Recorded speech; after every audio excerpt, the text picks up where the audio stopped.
लेकिन मैम वो कहते हैं ना कि एक जो अंदर से जुनून होता है ना, वो एक इंडियन में ही मिलता है। इस देश में पैदा होने के बाद इस देश के लिए कुछ नहीं कर पाए तो बेकार है इस देश के में हमें रहना।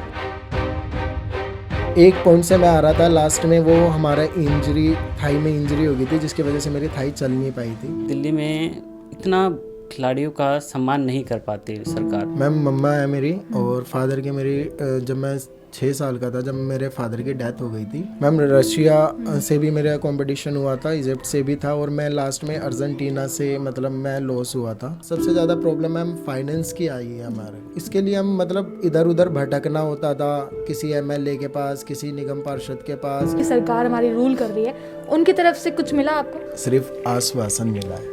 आश्वासन? जी मैम, इसके अलावा में कुछ नहीं मिला है। इंडिया के लिए खेलना है लेकिन दिल्ली से गेम नहीं खेलनी। स्पोर्ट्स में देखो वादे बहुत होते हैं कि हमने इतना बजट निकाला है स्पोर्ट्स के लिए, ये करा है, लेकिन जब हम वहाँ जाते हैं तो मिलता क्या है, जीरो। नमस्कार, मैं रिया और आप देख रहे हैं झलको दिल्ली। अभी इस वक्त मौजूद है हम लोग राजधानी पार्क में। खेल को लेकर और खिलाड़ियों को लेकर लगातार हमारी सरकारें जो उनका सपोर्ट होता है उसके लिए बड़े बड़े वादे करते हुए नज़र आ जाती है। लेकिन अभी जिस घर में हम लोग मौजूद हैं और जिन खिलाड़ियों से आपकी बातचीत कराएंगे, मुलाकात कराएंगे, वाकई में वो काफ़ी अच्छे प्रदर्शनकारी रहे, लेकिन जिस तरीके की उम्मीद सरकार से वो रखते हैं या फिर आप लोग रखते हैं कि खिलाड़ियों को दी जाती है, वो यहाँ पर बिल्कुल ही ध्वस्त होती नज़र आ रही है। क्या नाम है आपका? मोहित नाम है मैम और 2015 से मैं किक बॉक्सिंग खेल रहा हूँ और मैंने नेशनल खेले हैं, स्टेट खेले हैं, दिल्ली को मतलब मेडल दिए हैं मैंने। और उसके बाद अभी मैं हाल ही में 2021 में इंटरनेशनल खेलने गया था, वर्ल्ड चैम्पियनशिप, जहाँ मैंने इंडिया को ब्रॉन्ज मेडल दिया है। जी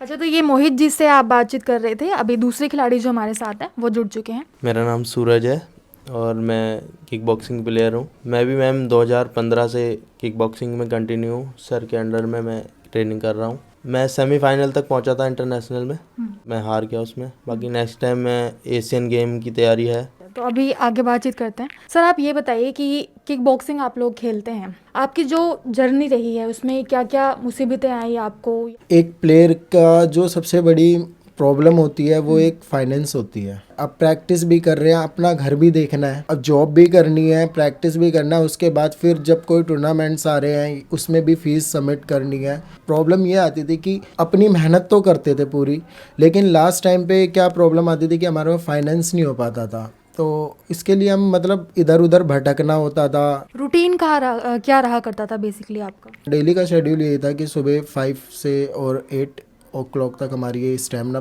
प्रैक्टिस होती थी और इवनिंग में हमारा जो शेड्यूल होता था किक बॉक्सिंग का वो चलता था। जी अच्छा, परिवार में आपके कौन कौन है? मैम मम्मा है मेरी और फादर की मेरी जब मैं 6 साल का था जब मेरे फादर की डेथ हो गई थी, तो उसके बाद फिर मेरी मम्मा ने मतलब सिलाई करके मुझे मतलब पढ़ाई भी कराई, मेरी स्टडी भी कंप्लीट कराई, मुझे गेम में भी कंटिन्यू बनाए रखा। बाकी उसके बाद फिर मैं जॉब करने लग गया था, साथ साथ में मैं जॉब करते हुए स्टडी भी कर रहा था, अपनी गेम्स को भी कंटिन्यू कर रहा था। जी अच्छा, इस गेम के बारे में सबसे पहले आपने कब सोचा कि इसके अंदर जाना है या फिर इंटरेस्ट कैसे जागा आप? मैं पहले क्रिकेट खेलता था, मुझे ये ड्रीम था कि मुझे इंडिया के लिए खेलना है, तो मैं क्रिकेट खेलना चाहता था। लेकिन फादर के डेथ के बाद मुझे पता लगा कि उसके जो इक्विपमेंट्स हैं वो बहुत महंगे हैं, वहाँ की फ़ीस बहुत महंगी है। तो ऐसे ही पार्क हम रनिंग के लिए जाते थे मॉर्निंग में, तो वहाँ पे हमारे कोच आदित्य पांडे जी ट्रेनिंग कराते थे, तो हम उनको देखते थे। तो धीरे धीरे हम वहाँ पे जाके मतलब सर से हमारी बात हुई कि सर हमें गेम खेलना है, ये सब करना है, तो सर ने मतलब हमें कंटिन्यू वहाँ से स्टार्ट कराया। उसके बाद धीरे धीरे क्या हुआ कि गेम्स आई, स्टेट आई, हमने स्टेट में अचीवमेंट्स ली, फिर जब स्टेट में अचीवमेंट्स आई फिर नेशनल में अचीवमेंट्स आई, तो मैम अंदर से ना एक होने लग गया कि मैं इंडिया को तो यहाँ पे भी रिप्रेजेंट कर सकता हूँ और इंडिया को तो यहाँ पे भी मेडल निकाल के दे सकता हूँ। मुसीबतें तो बहुत आई मैम, देखो इंजरी होती थी, फेस पे चोट आना, तो मैम पेन भी होता था। एक बार को तो लगता था कि यार ज़्यादा लग गई है, अब रेस्ट होना चाहिए, लेकिन फिर वही कोच की बातें आती थी सामने कि नहीं मोहित, करना है आगे कुछ इंडिया के लिए, तो ये चोट तो तुम्हें छोड़नी पड़ेगी। अच्छा ये बताइए, कुछ कभी ऐसा भी हुआ कि आपकी टीम है बाहर, विदेशी टीम है, उन दोनों को आपने देखा तो कुछ कंपैरिजन या फिर कुछ कमी लगी आपको? कमी तो देखो मुझे लगी, क्योंकि वहाँ पे क्या है मैं आपको बताता हूँ, रशिया के जो खिलाड़ी हैं और आपका अर्जेंटीना के खिलाड़ी है, इजिप्ट के खिलाड़ी है, इनको क्या होता है कि इनकी गवर्नमेंट देखो जैसे हेल्प करती है, ठीक है, वहाँ पे ये गेम बड़ी फेमस गेम है, उनके साथ फिजियो वगैरह भी होते हैं। एक प्लेयर को जिस चीज़ की नीड होती है मैम उन्हें वो सब चीज़ें मिलती हैं, तो उससे क्या होता है कि एक प्लेयर अप लेवल और बढ़ जाता है उसकी गेम का। मुझे लगा एक बार को जब हम वहाँ पे गए कि एक रशियन प्लेयर है तो ये शायद ज़्यादा बेटर हमसे खेल सके, लेकिन मैम वो कहते हैं ना कि एक जो अंदर से जुनून होता है ना वो एक इंडियन में ही मिलता है, तो वो चीज़ हुई मैम। मुझे अपने कोच पे भरोसा था जो उन्होंने मेरी प्रैक्टिस कराई थी, मुझे अपने ऊपर बिलीव था कि हाँ मैं इनसे खेलूँगा तो मैं इनसे जीत सकता हूँ।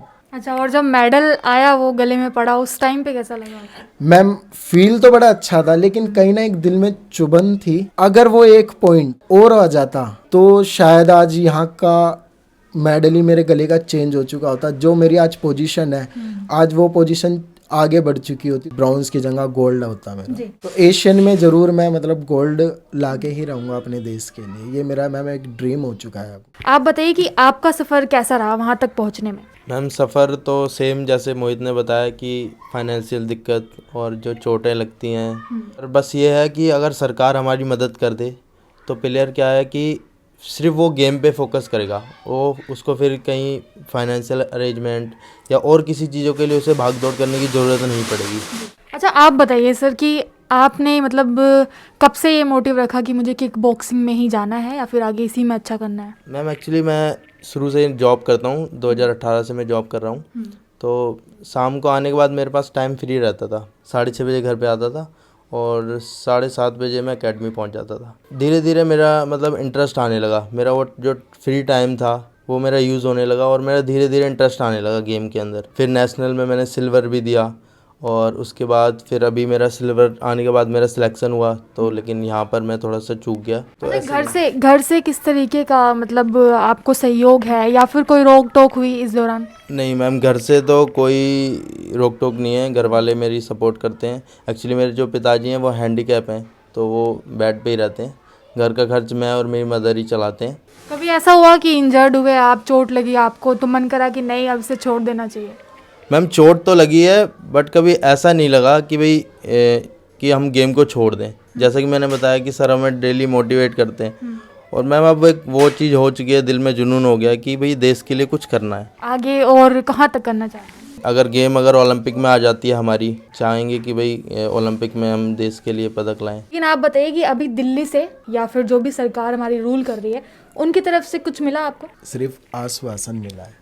आश्वासन? जी मैम, इसके अलावा में कुछ नहीं मिला है। जब सिलेक्शन हुआ तो मैं गवर्नमेंट के, अब हम डायरेक्ट तो जा नहीं सकते थे, तो पहले हमने जो हमारे यहाँ का जिसको हमने चुना था, देखो हम एमएलए के पास भी गए, उन्होंने लेटर लिखवाया मनोज सिसोदिया जी को, धर्मपाल लाकड़ा जी। हाँ जी, उन्होंने लेटर लिखवाया, उन्होंने हमारा लेटर लिया और उसको एजुकेशन डिपार्टमेंट में सेंड कर दिया, हमें कोई रिस्पॉन्स नहीं मिला। उसके बाद वो मैंने 4-5 दिन बाद कॉल करके पता करा कि सर मेरे लेटर का क्या हुआ, तो उन्होंने बोला कि मोहित वहाँ से तो शायद ना हो पाए, आप बाकी एक बार सर से मिल लेना। तो मैं वहाँ पे गया मैम, तो सर तो मिले नहीं, उनके शायद लड़के मिले मुझे, तो मैंने उनको पूरी बात बताई कि देखो 1000 तो लाख रुपए तो मेरे हो गए हैं, 50,000 मेरे रह गए हैं और मैं नहीं चाहता कि ये 50,000 की वजह से मैं ना जा पाऊँ।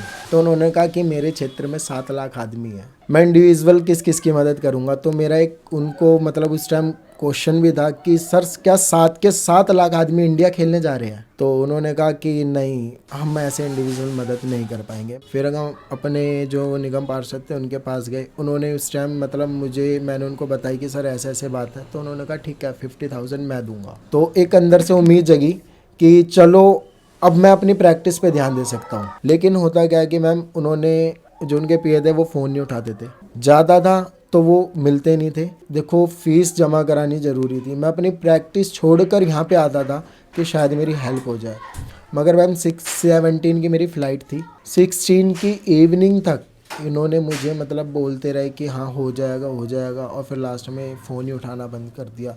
तो मैम मैं तो सिर्फ इतना चाहता हूँ दिल्ली गवर्नमेंट से, देखो मेरी एक रिक्वेस्ट है कि किसी प्लेयर को ना आप इतना डिमोटिवेट ना करें कि वो गेम छोड़ने को लिए मतलब बोलने लग जाए कि जब हमारी स्टेट ही हमारी हेल्प नहीं कर रही है। जब हम अदर स्टेट के प्लेयरों से सुनते थे कि हमारी गवर्नमेंट ने हमारी ये हेल्प करी, हमारी गवर्नमेंट ने ये हेल्प करी, तो मैम एक अंदर से आवाज़ आती थी कि दिल्ली से गेम नहीं खेलनी, इंडिया के लिए खेलना है लेकिन दिल्ली से गेम नहीं खेलनी। हमें अगर कोई और स्टेट लेना चाहती है कि हाँ भाई हम अपनी स्टेट से खिलाएंगे, तो मैम हम वहाँ से खेलने के लिए तैयार हैं। हमारे द्वारा सीएम चुने गए, हमारे द्वारा निगम पार्षद चुने गए, हमारे द्वारा एमएलए चुने गए, ये हमारी मदद ही नहीं कर पा रहे। स्पोर्ट्स में देखो वादे बहुत होते हैं कि हमने इतना बजट निकाला है स्पोर्ट्स के लिए, ये करा है, लेकिन जब हम वहाँ जाते हैं तो मिलता क्या है, जीरो। सिर्फ चप्पल घिसवाना, जूते घिसवाना, प्लेयर को इधर उधर बुलाना और परेशान करना। मैम अगर आपको नहीं करना है तो फिर आप मना करो ना। अब हम बोलते हैं दिल्ली के मेडल नहीं आते, हरियाणा के मेडल आते हैं। मैम मेन रीज़न यह है कि हरियाणा गवर्नमेंट सपोर्ट करती है, दिल्ली गवर्नमेंट सपोर्ट नहीं करती है। मतलब उपाधि के मिलने से पहले भी कुछ नहीं हुआ और उपाधि मिलने के बाद भी कुछ नहीं हुआ। मैम उपाधि मिलने के बाद जो हमारी कॉलोनी थी, सुनील भाई जी थे, उन्होंने हमारी कॉलोनी में मतलब मेरा स्वागत समारोह करा। और बाकी मुझे उम्मीद थी कि जैसे बाकी अदर गवर्नमेंट ने अपने स्टेट के बच्चों के लिए करा है, शायद हमारी गवर्नमेंट भी करे। हमने टैग भी बहुत करा। मैंने कैरियो से, इजिप्ट से ही मैंने टैग कर दिया था कि I am von a bronze medal. CM office को भी, केजरीवाल जी को भी, मनोज सिसोदिया जी को भी, सबको टैग कर करके डाला कि शायद ट्विटर पे इनकी नज़र पड़े, लेकिन मैम कोई फ़ायदा नहीं हुआ। और हमारी गवर्नमेंट ने तो हमें पूछा ही नहीं। मैम आप दोनों ये बताइए कि दर्शकों से या फिर सरकार फिलहाल अभी नहीं सुन रही है, लेकिन क्या पता आगे सुन ले आपकी बातों को, तो उन दोनों से क्या उम्मीद करते हैं आप? गवर्नमेंट से तो मेरी सिर्फ एक ही दरख्वास्त रहेगी कि देखो जो हो गया सो हो गया, ठीक है, हमने अचीवमेंट्स पा लिया, लेकिन आने वाले जो भी हमारे इवेंट्स होंगे उसमें हमारी हेल्प करे, ताकि हम इंडिया को, आज मैंने ब्रॉन्ज दिया, कल को मैं गोल्ड भी दे सकूं। मैम भारत सरकार या दिल्ली सरकार चाहती है कि देश के लिए या दिल्ली के लिए मेडल आएँ, तो वो उनके लिए ज़रूरी है कि वो खिलाड़ियों की तरफ ध्यान दें और उनके लिए जो भी सुविधाएं हैं वो मुहैया कराएं। जी, मेरा नाम आदित्य पांडे है और मैं दिल्ली में किक बॉक्सिंग कोच हूँ। इनको मैंने ही ट्रेन किया है। बहुत सारी चीज़ें हैं जो हम एक प्लेयर होने के नाते महसूस करते हैं। जो हमारे इक्विपमेंट्स हैं, बच्चों के बॉक्सिंग ग्लव्स हैं, पैडिंग है, बहुत महंगे इक्विपमेंट्स हैं ये।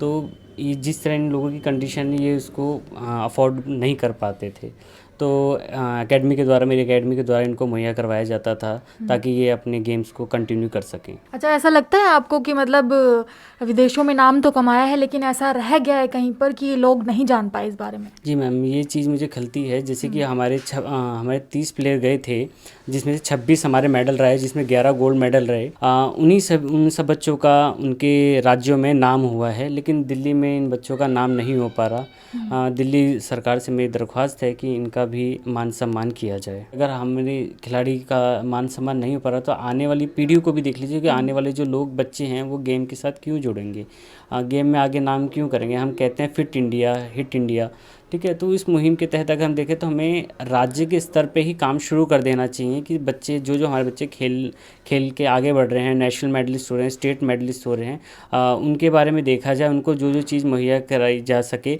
गवर्नमेंट के थ्रू, तो वो मुहैया कराई जाए उनको। तो जहाँ पर आपने पूरी कहानी को सुना एक तरीके से, जहाँ पर दो होनहार खिलाड़ी हमारे सामने आए, उन्होंने बातचीत करी, किस तरीके की परिस्थितियाँ रहीं या फिर क्या क्या समस्याएं आई, परेशानियाँ आई, और क्या उम्मीद आज भी वो दिल में लेकर चलते हैं अपने देश का नाम रोशन करने के लिए। तो ऐसे में मैं चाहूँगी कि आप इस खबर को एक तो बहुत ऊपर तक पहुँचाएँ, जो उम्मीद है वो कायम हो पाए जिस तरीके की बनी हुई है। ऐसे होता है कि विज्ञापनों को बढ़ावा दिया जाता है, लेकिन जो खिलाड़ी किसी तबके से या फिर छोटी छोटी जगहों से निकलकर सामने आते हैं, कहीं ना कहीं आज उनकी पहचान दबी रह जाती है। तो ऐसा बिल्कुल ना हो। आप इन खिलाड़ियों के बारे में क्या कहना चाहते हैं वो आप जरूर बता सकते हैं। साथ ही इस खबर को ज़्यादा शेयर करिए ताकि जो उम्मीद है वो बरकरार रहे। साथ ही मेरे साथ रहने का बेहद शुक्रिया। मैं रिया, कैमरा पर्सन राजा के साथ, झलको दिल्ली।